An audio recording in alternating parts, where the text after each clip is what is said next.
Hello and welcome to the Cultured Bumpkin. This is chapter 3 of Moby Dick by Herman Melville. And he's just walked up to the Spouter Inn. And here goes. Chapter 3, The Spouter Inn.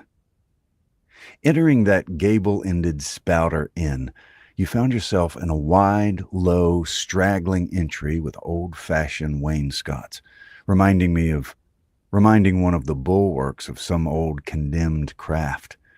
On one side hung a very large oil painting, so thoroughly besmoked and every way defaced that in the unequal crosslights by which you viewed it, it was only by diligent study and a series of systematic visits to it and careful inquiry of the neighbors that you could any way arrive at an understanding of its purpose. Such unaccountable masses of shades and shadows that at first you almost thought some ambitious young artist, in the time of the New England hags, had endeavored to delineate chaos bewitched. But by dint of much and earnest contemplation, and oft-repeated ponderings, and especially by throwing open the little window towards the back of the entry, you at last come to the conclusion that such an idea, however wild, might not be altogether unwarranted. But what most puzzled and confounded you was a long, limber, I always mix that word up. I'm going to look it up, and we're going to say it right. Portentous. Right. Portentous. Portentous. See? Portentous. But what most puzzled and confounded you was a long, limber, portentous, black mass of something hovering in the center of the picture over three blue, dim, perpendicular lines floating in a nameless yeast. A boggy, soggy, squitchy picture, truly, enough to drive a nervous man distracted. Yet there was a sort of indefinite, half-attained, unimaginable solemnity about it that fairly froze you to it, till you involuntarily took an oath with yourself to find out what that marvelous painting meant. Ever and anon a bright but, alas, deceptive idea would dart through you. It's the Black Sea in a midnight gale. It's the unnatural combat of the four primal elements. It's a blasted heath. It's a Hyperborean winter scene. It's the breaking up of the ice-bound stream of time. But last all these fancies yielded to that one portentous something in the picture's midst, that once found out, and all the rest were plain. But stop. Does it not bear a faint resemblance to a gigantic fish, even the great Leviathan himself? In fact, the artist's design seemed this, a final theory of my own, partly based upon the aggregated opinions of many aged persons with whom I conversed upon the subject. The picture represents a Cape Horner in a great hurricane, the half-foundered ship weltering there with its three dismantled masts alone. An exasperated whale, purposing to spring clean over the craft, is in the enormous act of impaling himself upon the three mastheads. The opposite wall of this entry was hung all over with a heathenish array of monstrous clubs and spears. Some were thickly set with glittering teeth resembling ivory saws. Others were tufted with knots of human hair, and one was sickle-shaped, with a vast handle sweeping round like the segment made in the new-mown grass by a long-armed mower. You shuddered as you gazed, and wondered what monstrous cannibal and savage could ever have gone a death-harvesting with such a hacking, horrifying implement. Mixed with these were rusty old whaling lances and harpoons, all broken and deformed. Some were storied weapons. With this once long lance, now wildly elbowed, 50 years ago did Nathan Swain kill 15 whales between a sunrise and a sunset. And that harpoon, so like a corkscrew now, was flung in Javan seas and run away with by a whale years afterwards slain off the Cape of Blanco. The original iron entered nigh the tail, and like a restless needle sojourning in the body of a man, and like a restless needle sojourning in the body of a man, traveled full 40 feet, and at last was found embedded in the hump. Crossing this dusky entry, and on through yon low-arched way, cut through what in old times must have been a great central chimney with fireplaces all around, you enter the public room. A still duskier place is this, with such low, ponderous beams above, and such old, wrinkled planks beneath, that you would almost fancy you trod some old craft's cockpits, especially of such a howling night, when this corner-anchored old ark rocked so furiously. On one side stood a long, low, shelf-like table covered with cracked glass cases, filled with dusty rarities gathered from this wide world's remotest nooks. Projecting from the further angle of the room stands a dark-looking den, the bar, a rude attempt at a right whale's head. Be that how it may, there stands the vast arched bone of the whale's jaw, so wide a coach might almost drive beneath it. Within are shabby shelves, ranged around with old decanters, bottles, flasks, and in those jaws of swift destruction, like another cursed Jonah, by which name indeed they called him, bustles a little withered old man who, for their money, dearly sells the sailors deliriums and death. Quick little water break.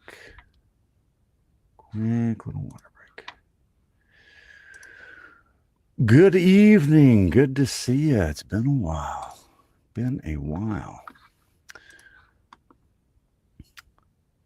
Abominable are the tumblers into which he pours his poison. Though true cylinders within the villainous green goggling glasses deceitfully tapered downwards to a cheating bottom. Parallel meridians rudely pecked into the glass surround these footpads' goblets. Fill to this mark, and your charge is but a penny. To this, a penny more, and so on to the full glass. The Cape Horn measure, and so on to the full glass, the Cape Horn measure, which you may gulp down for a shilling. Upon entering the place, I found a number of young seamen gathered about a table, examining by a dim light divers specimens of scrimshander. I sought the landlord, and telling him I desired to be accommodated with a room, received for answer that his house was full, not a bed unoccupied. But avast, he added, tapping his forehead, you ain't no objections to sharing a harpooner's blanket, have you? I suppose you're going a whaling, so you'd better get used to that sort of thing. I told him that I never liked to sleep two in a bed, that if I should ever do so, it would depend upon who the harpooner might be, and if that he, the landlord, really had no other place for me, and the harpooner was not decidedly objectionable, why rather than wander further about a strange town on so bitter a night, I would put up with the half of any decent man's blanket. I thought so. All right, take a seat. Supper? You want supper? Supper'll be ready directly. I sat down on an old wooden settle, carved all over like a bench on the battery. At one end, a ruminating tar was still further adorning it with his jackknife, stooping over and diligently working away at the space between his legs. He was trying his hand at a ship under full sail, but he didn't make much headway, I thought. At last, some four or five of us were summoned to our meal in an adjoining room. It was as cold as Iceland, no fire at all. The landlord said he couldn't afford it. Nothing but 2 dismal tallow candles, each in a winding sheet. We were fain to button up our monkey jackets and hold to our lips cups of scalding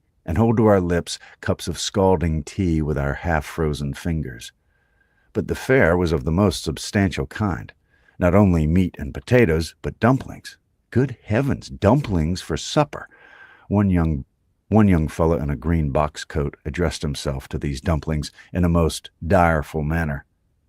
"My boy," said the landlord, "you'll have the nightmare to a dead certainty."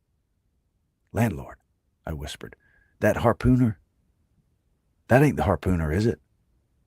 "Oh, no," said he, looking a sort of diabolically funny. "The harpooner is a dark-complexioned chap. He never eats dumplings, he don't. He eats nothing but steaks, and he likes 'em rare." "The devil he does," says I. "Where is that harpooner? Is he here?" "He'll be here afore long," was the answer. I could not help it, but I began to feel suspicious of this dark-complexioned harpooner. At any rate, I made up my mind that if it so turned out we should sleep together, he must undress and get into bed before I did. Supper over, the company went back to the bar-room, when, knowing not what else to do with myself, I resolved to spend the rest of the evening as a looker-on. Presently, a rioting noise was heard without. Starting up, the landlord cried, "That's the Grampus's crew. I see to reported in the offing this morning. A 3 years' voyage and a full ship. Hurrah, boys! Now we'll have the latest news from the Fijis." A tramping of sea boots was heard in the entry. The door was flung open, and in rolled a wild set of mariners enough, enveloped in their shaggy watch coats, and with their heads muffled in woolen comforters, all bedarned and ragged, and their beards stiff with icicles. They seemed an eruption of bears from Labrador. They had just landed from their boat, and this was the first house they entered. No wonder, then, that they made a straight wake for the whale's mouth, the bar, when the wrinkled old little Jonah, there officiating, soon poured 'em out brimmers all around. One complained of a bad cold in his head, upon which Jonah mixed him a pitch-like potion of gin and molasses, which he swore was a sovereign cure for all colds and catarrhs. Catarrhs? I've never seen that word. Which he swore was a sovereign cure for all colds and catarrhs whatsoever, never mind of how long standing, or whether caught off the coast of Labrador or on the weather side of an ice island. The liquor soon mounted into their heads, as it generally does, even with the errantist topers newly landed from sea, and they began capering about most obstreperously. The thing about Melville is you got to keep a little dictionary on hand. What was that? I assume it means like, loud and obnoxious. Obstreperously? Noisy and boisterous. Obstreperously. Okay. And they began capering about most obstreperously. And they began capering about most obstreperously. I observed, however, that one of them held somewhat aloof, and though he seemed desirous not to spoil the hilarity of his shipmates by his own sober face, yet upon the whole he refrained from making as much noise as the rest. This man interested me at once, and since the sea gods had ordained that he should soon become my shipmate, though but a sleeping partner one, so far as this narrative is concerned, I will here venture upon a little description of him. He stood full 6 feet in height, with noble shoulders, and a chest like a cofferdam. I have seldom seen such brawn in a man. His face was deeply brown and burnt, making his white teeth dazzling by contrast, while in the deep shadows of his eyes floated some reminiscences that did not seem to give him much joy. His voice at once announced that he was a Southerner, and from his fine stature, I thought he must be one of those tall mountaineers from the Allegheny Ridge. in Virginia. When the revelry of his companions had mounted to its height, this man slipped away, unobserved, and I saw no more of him till he became my comrade on the sea. In a few minutes, however, he was missed by his shipmates, and being, it seems, for some reason a huge favorite with them, they raised a cry of "Bulkington, Bulkington, where's Bulkington?" and darted out of the house in pursuit of him. It was now about 9 o'clock, and the room seeming almost supernaturally quiet after these orgies, I began to congratulate myself upon a little plan that had occurred to me just previous to the entrance of the seaman. No man prefers to sleep two in a bed. No man prefers to sleep two in a bed. In fact, you would a good deal rather not sleep with your own brother. I don't know how it is, but people like to be private when they're sleeping. And when it comes to sleeping with an unknown stranger in a strange inn, in a strange town, and that stranger is a harpooner, then your objections indefinitely multiply. Nor was there any earthly reason why I, as a sailor, should sleep two in a bed more than anybody else. For sailors no more sleep two in a bed at sea than bachelor kings do ashore. To be sure, they all sleep together in one apartment, but you have your own hammock and cover yourself with your own blanket and sleep in your own skin. The more I pondered over this harpooner, the more I abominated the thought of sleeping with him. It was fair to presume that, being a harpooner, his linen or woolen, as the case might be, would not be of the tidiest, certainly none of the finest. I began to twitch all over. Besides, it was getting late, and my decent harpooner ought to be home and going bedwards. Suppose now he should tumble in upon me at midnight. How could I tell from what vile hole he had been coming? "Landlord, I've changed my mind about that harpooner. I shan't sleep with him. I'll try to bench here." "Just as you please. I'm sorry I can't spare you a tablecloth for a mattress, and it's a placky rough board there," feeling of the knots and notches. "But wait a bit, Scrimshander, But wait a bit, Scrimshander. I've got a carpenter's plane here at the bar.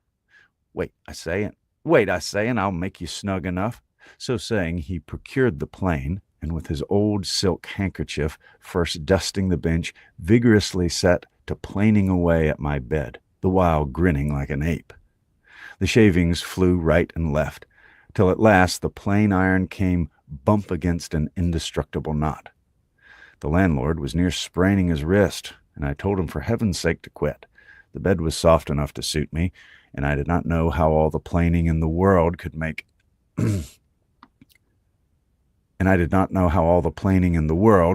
eider down of a pine plank.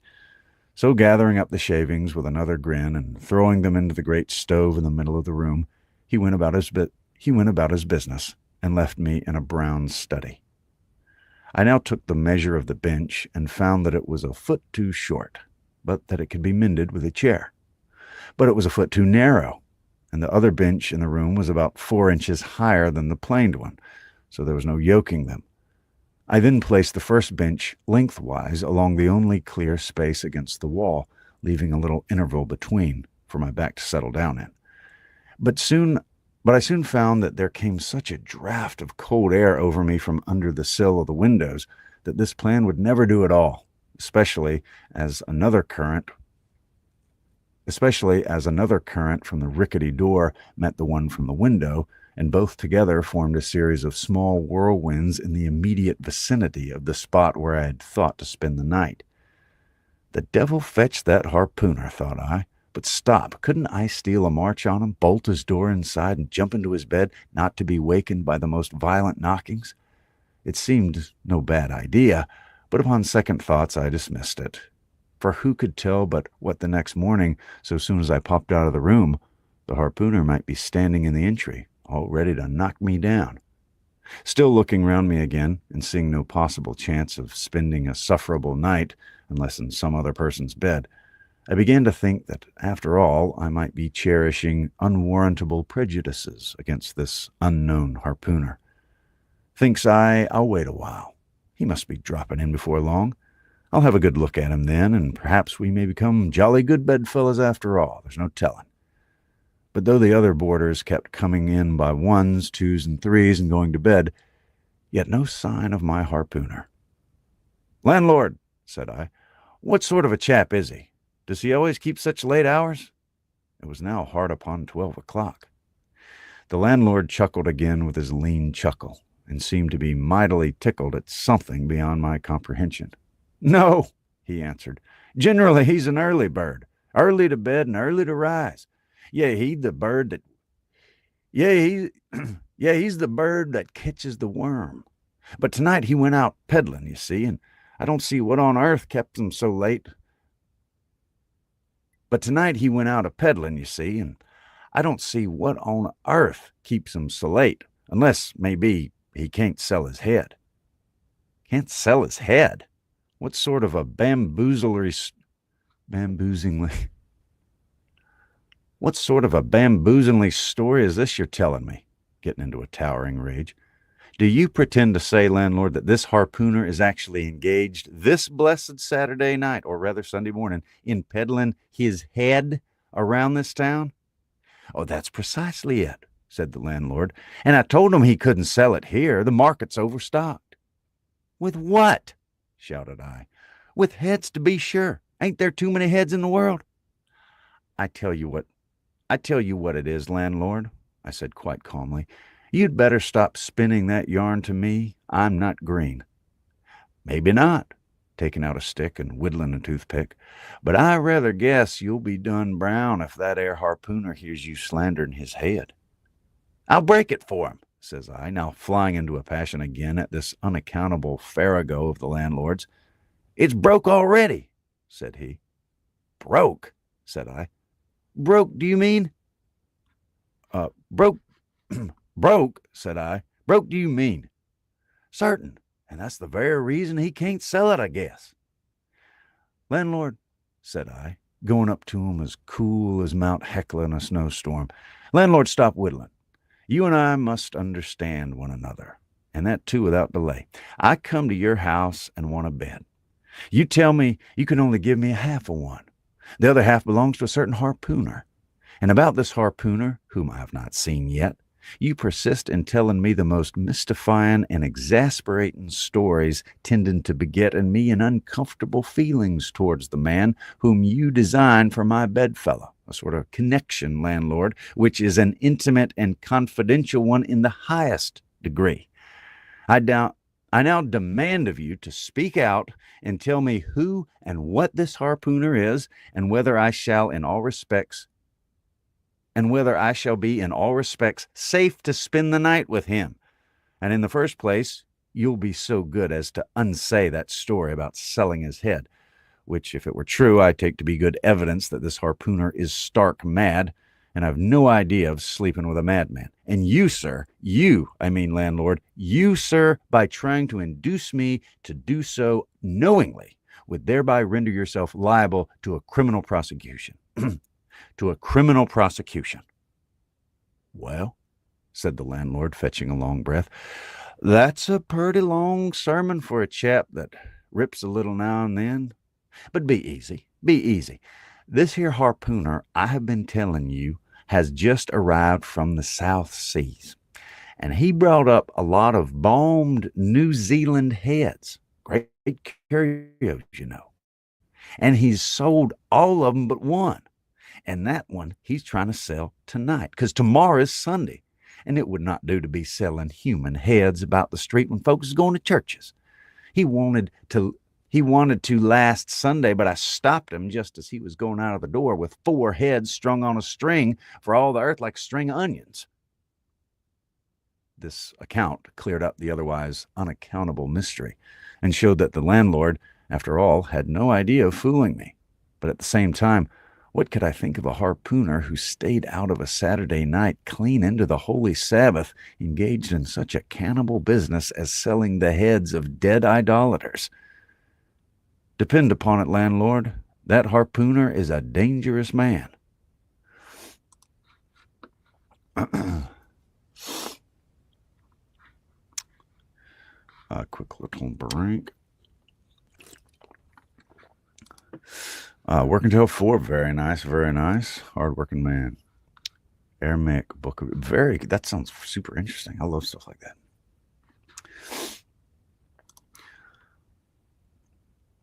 He pays regular, was the rejoinder. But come, it's a nice bed. Sal and me slept in that air bed the night we were spliced. There's plenty of room for two to kick about in that bed. It's an almighty big bed, that. Why, afore we give it up, Sal used to put on our Sam and our little Johnny in the foot of it. But I got dreaming and sprawling about one night, and somehow Sam got pitched on the floor and came near breaking his arm. After that, Sal said it wouldn't do. Come along here, I'll give you a glim in a jiffy. Come along here, I'll give you a glim in a jiffy. And so saying, he lighted a candle and held it towards me, offering to lead the way. But I stood irresolute. When looking at a clock in the corner, he exclaimed, "It's Sunday. You won't see that harpooner tonight. He's come to anchor somewhere. Come along then. Do come, won't you come?" I considered the matter a moment, and then went upstairs. And then upstairs we went, and I was ushered into a small room, cold as a clam, and furnished, sure enough, with a prodigious bed, almost big enough indeed for any 4 harpooners to sleep abreast. "There," said the landlord, placing the candle on a crazy old sea chest that did double duty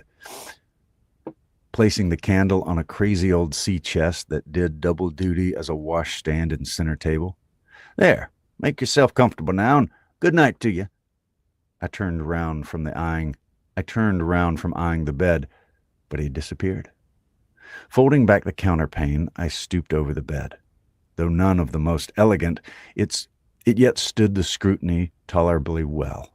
I then glanced round the room, and besides the bedstead and center table, could see no other furniture belonging to the place but a rude shelf, the 4 walls, and a papered fireboard representing a man striking a whale.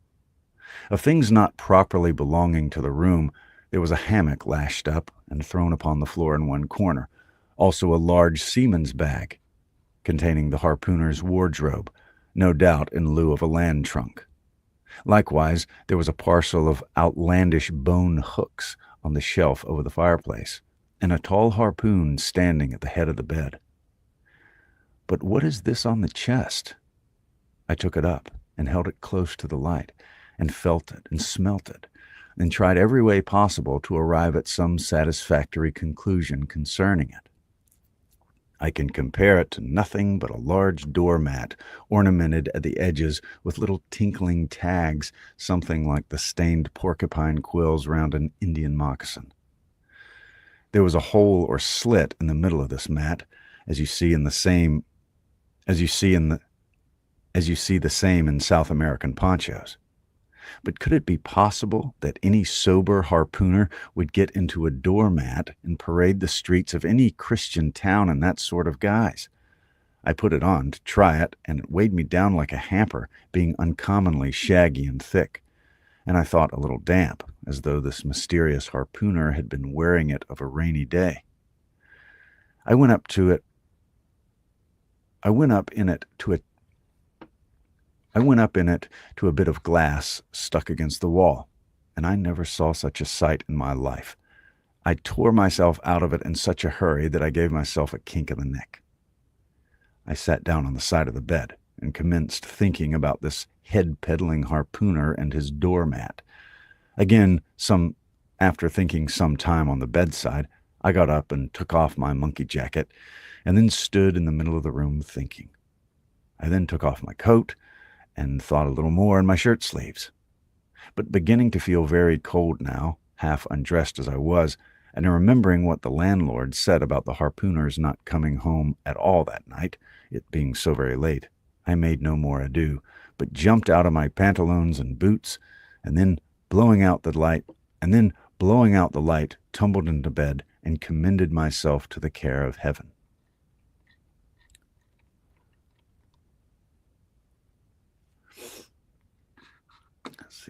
Let's see. This is a long chapter. Hopefully I will make it to the end without bursting into flames. It's not really that hot. It's super humid. Let's see. Okay.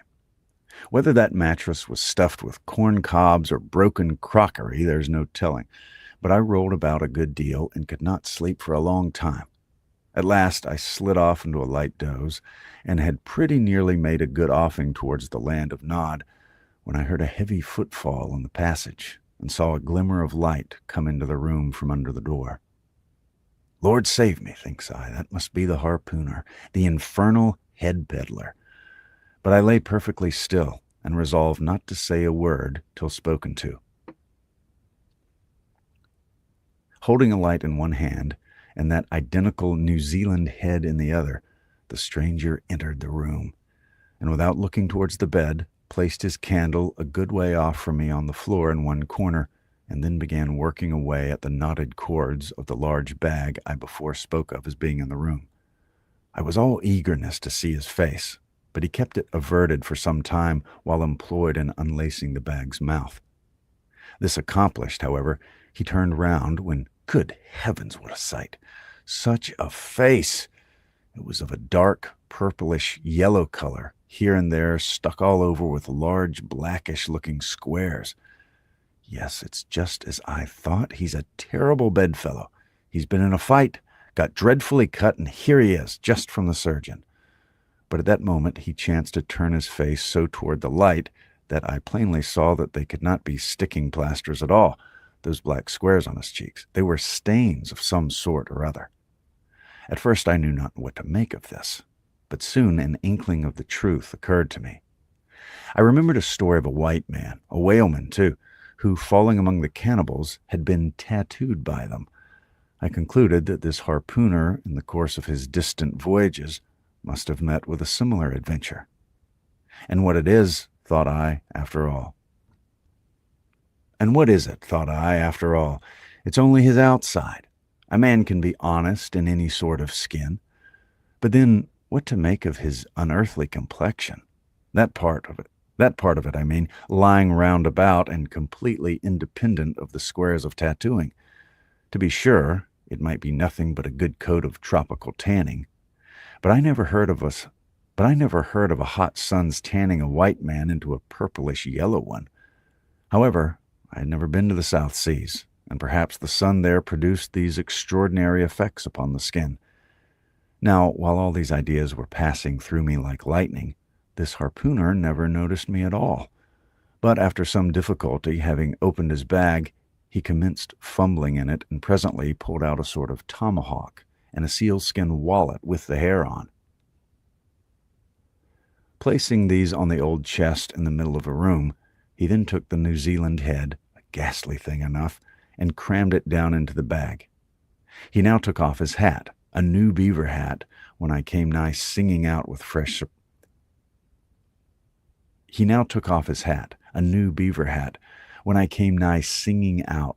surprise. There was no hair on his head, none to speak of at least, nothing but a small scalp knot twisted up on his forehead. His bald purplish head now looked for all the world like a mildewed skull. Had not the stranger stood between me and the door, I would have bolted out of it quicker than I ever bolted a dinner. Even as it was, I thought something of slipping out of the window, but it was the second floor back. I'm no coward, but what to make of this head-peddling purple rascal altogether past my comprehension. Ignorance is the parent of fear, and being completely nonplussed and confounded about the stranger, I confess I was now as much afraid of him as I was of the devil himself. As if it was the devil himself who had thus broken into my room at the dead of night. In fact, I was so afraid of him that I was not game enough just then to address him and demand a satisfactory answer concerning what seemed inexplicable in him. Meanwhile, he continued the business of undressing, and at last showed his chest and arms. As I live, these covered parts of him were checkered with the same squares as his face. His back, too, was all over the same dark squares. He seemed to have been in a 30-years' war and just escaped from it with a stick-and-plaster shirt. Still more, his very legs were marked, as a parcel of dark green frogs were running up the trunks of young palms. It was now quite plain that he must be some abominable savage or other shipped aboard It was now quite plain that he must be some abominable savage or other shipped aboard of a whaleman in the South Seas and so landed in this Christian country. I quaked to think of it. A peddler of heads, too. Perhaps the heads of his own brothers. He might take a fancy to mine. Heavens, look at that tomahawk! But there was no time for shuddering, for now the savage went about something that completely fascinated my attention and convinced me that he must indeed be a heathen. Going to his heavy grego or rapal or dreadnought, which he had previously hung on a chair, he fumbled in the pockets and produced at length a curious little deformed image with a hunch on its back and exactly the color of a 3 days old Congo baby. Remembering the embalmed head, at first I almost thought that this black mannequin was a real baby preserved some similar manner. But seeing that it was not at all limber and that it glistened a good deal like polished ebony, I concluded that it must be nothing but a wooden idol, which indeed it proved to be. For now the savage goes up to the empty fireplace and, removing the papered fireboard, sets up this little hunchbacked image like a tin pin between the andirons. The chimney jambs and all the bricks inside were very sooty, so that I thought this fireplace made a very appropriate little shrine or chapel for this Congo idol. I now screwed my eyes hard towards the half-hidden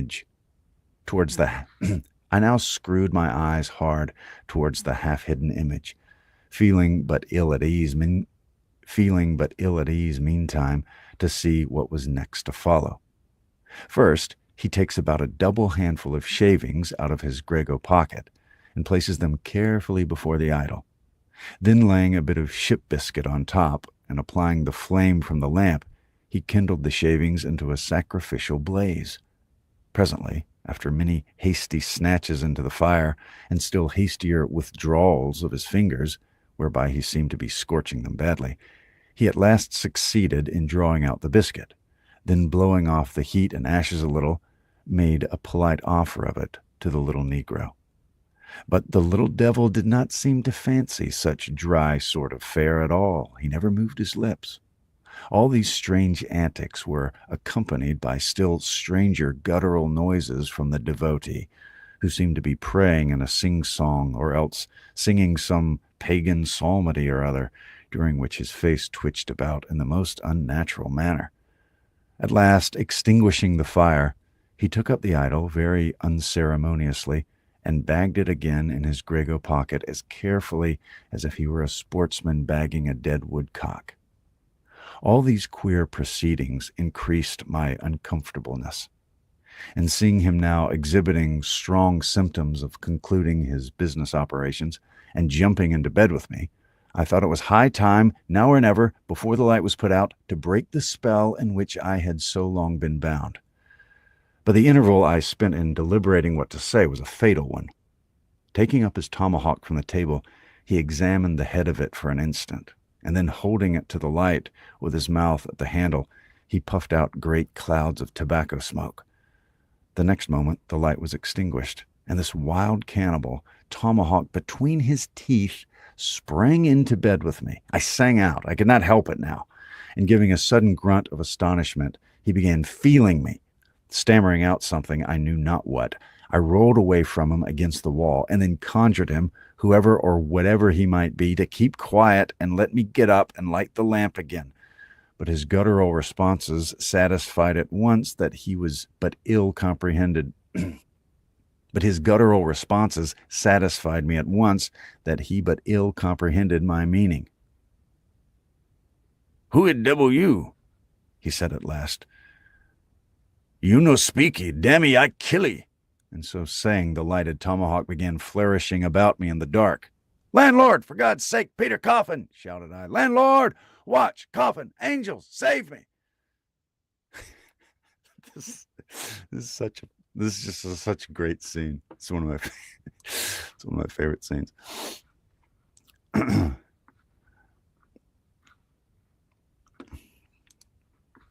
Oh yeah, I know. I've read this a bunch of times. It's one of the best parts of it. This book is not just a book of.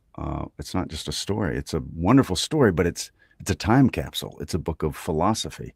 It's a book of history. It's a book of mythology. It's a masterpiece. And that is one of the best things about it. So, yeah, I love that about this.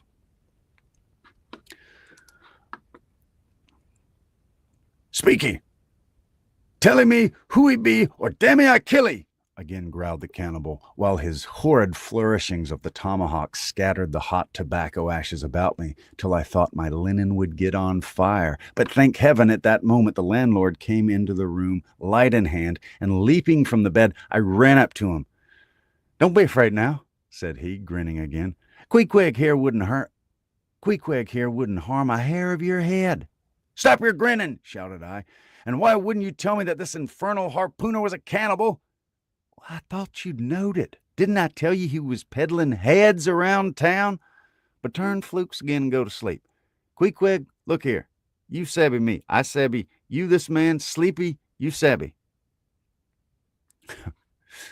"Queequeg, look here. You sabby me. I sabby you, this man. Sleepy, you sabby." "Me sabby plenty," grunted Queequeg, puffing away at his pipe and sitting up in bed. "You get in." "Oh, you get in," he added, motioning to me with his tomahawk and throwing the clothes to one side. He really did this in not only a civil, but a really kind and charitable way. I stood looking at him a moment. For all his tattooings, he was on the whole a clean, comely-looking cannibal. What's all this fuss I've been making about, I thought to myself. The man's a human being, just as I am. He has just as much reason to fear me as I have to be afraid of him. Better sleep with a sober cannibal than a drunken Christian. "Landlord," said I, "tell him to stash his tomahawk there, or pipe, or whatever you call it. Tell him to stop smoking. In short, and I'll turn in with him, but I don't fancy having a man smoking in bed with me. It's dangerous. Besides, I ain't insured." This being told to Queequeg, he at once complied, and again politely motioned me to get into bed, rolling over to one side as much as to say, "I won't touch a leg of you." "Good night, landlord," said I. "You may go." I turned in and never slept better in my life. That is the end of chapter 3. We should be still running sound, so that's good. Thank you for watching or listening the last couple of minutes without the picture. And hope you have a great night. I will talk at you later.